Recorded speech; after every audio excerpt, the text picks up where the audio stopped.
All right, we'll start front right with Gerald. What's going on? Good to see you again. How's it going? Good. Just curious, what does this moment feel like being back here in a Suns uniform, and how have your conversations been with Coach Budenholzer in terms of going into this training camp?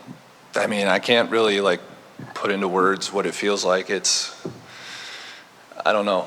It's just, I'm back exactly where I wanted to be all along. And that's hard to kind of describe out loud verbally for me.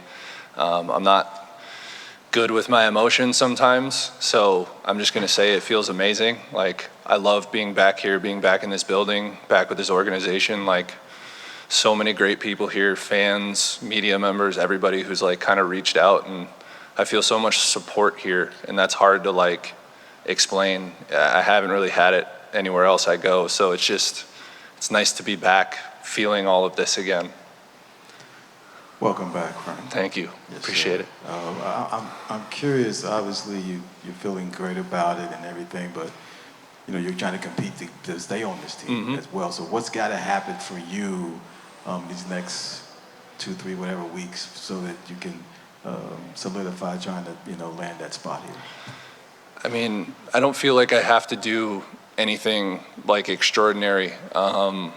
I feel like earlier in my career, I feel like I had to go so hard to prove, all the things I could do on a basketball floor. But I feel like over these past couple of years, being injured and coming back, I feel like I've really just locked into kind of who I am as a player.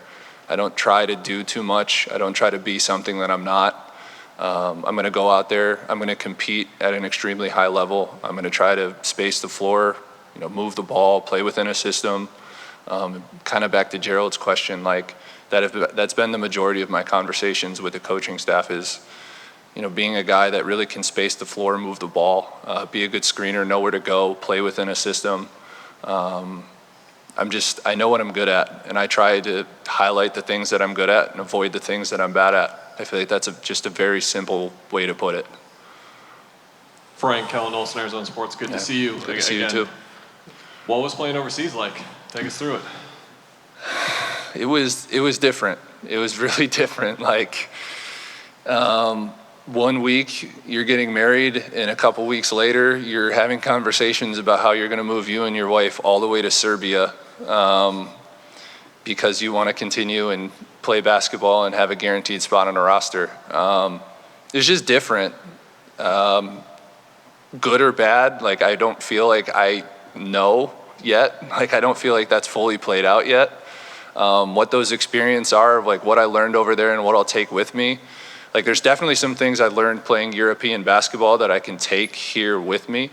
But living over there was just tough. It's different. I'm really comfortable here. I love living in America and living in my house in Phoenix, and I'm in an apartment in Belgrade, Serbia with no friends, no family, kind of just on my own. So it was different. And it was a hard adjustment in the beginning, but I feel like towards the end of it, I kind of found a routine and got comfortable with it, started playing better basketball once I got more comfortable, because I think you guys saw with the Olympics, the game over there is just much different than it is here, and there's nuances that you have to learn and that I was really bad at in the beginning.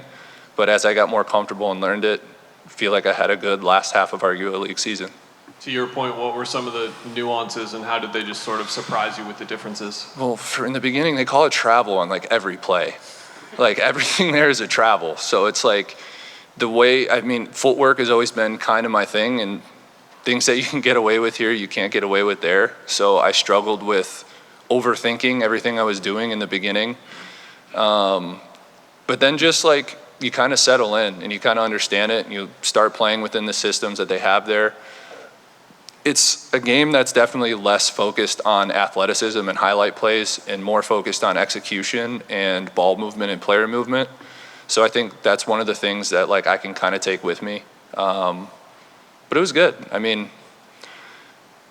Look, in Serbia, you play in front of 25,000 fans night in and night out. They're crazy. They love basketball, but basketball never gets turned off there. So it's a good and a bad thing. But it was fun. I had great fans, great experiences, got to travel to some really cool cities, but trust me, I'm really happy that I'm back here now. All right, thanks, Frank. Thank you.